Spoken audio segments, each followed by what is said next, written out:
guys, it's Lord of the Pogs. There's something fun about a haunted house.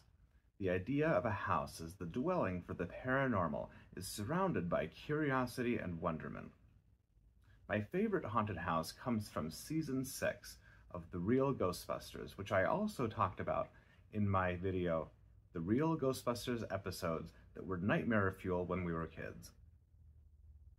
Although Heck House is entirely fictional, it was a play on the 1959 novel The Haunting of Hill House by Shirley Jackson and the 1971 novel Hell House by Richard Matheson. My favorite real-life haunted house is 112 Ocean Avenue in Amityville, New York, although none of the subsequent owners after the Lutzes left in 1975 have reported anything unusual. The Amityville horror is still a good story, and there is something creepy about a house where an entire family was murdered in the middle of the night. But that's another story. Maybe material for a future video. Other famous haunted houses include H.H. Holmes's Murder Castle, the Winchester Mystery House, the Lizzie Borden House, the Conjuring House, and the Exorcist House.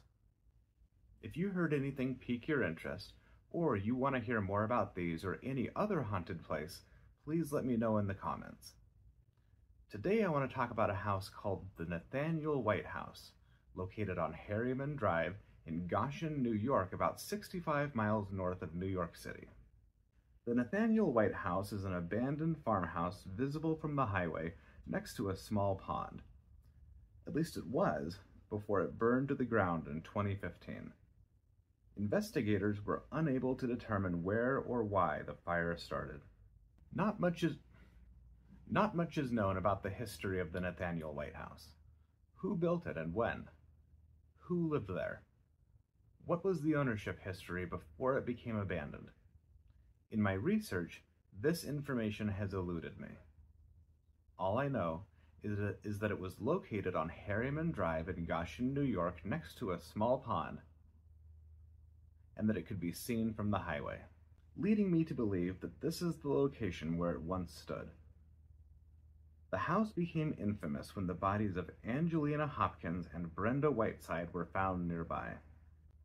The cause of death in both cases was determined to be severe blunt trauma to the face and head. Nathaniel White was a serial killer active in the Hudson Valley and Orange County areas of New York in the early 90s. He confessed to beating and stabbing 6 women to death over the course of 16 months. I was able to track someone down who remembers the murder investigation, and I have chosen to keep this person's identity anonymous. He told me that he remembers police with dogs everywhere and helicopters flying overhead. When he was a kid, he went into the house a few times with other kids in the neighborhood, and even before the murders, he described it as being iffy.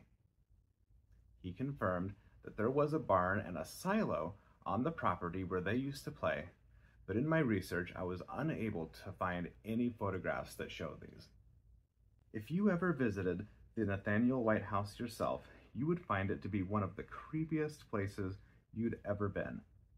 It stood abandoned and disturbingly picturesque. Even though the highway can be seen from the house, it still felt very isolated.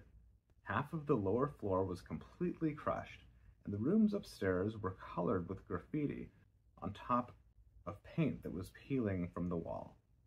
People who have visited the house have reported feeling an overwhelming sense of evil and uncontrollable fear, often accompanied by physical illness, including migraines and vomiting. Going back a minute, the Nathaniel White House isn't there anymore. In my research, I found several articles about the fire, but every resource I found stated that the cause and origin of the fire was still undetermined. From what I've read, it sounds like an overwhelming sense of evil could be felt there, even before the Nathaniel White case became involved, maybe dating back to the date of its construction or even before.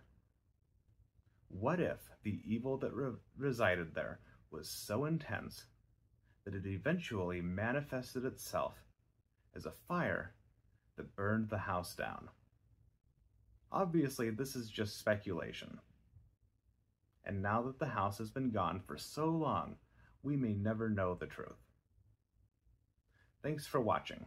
If you enjoyed this video, please like, share, and subscribe, and hit that little bell in the corner to get notifications on more videos like this one.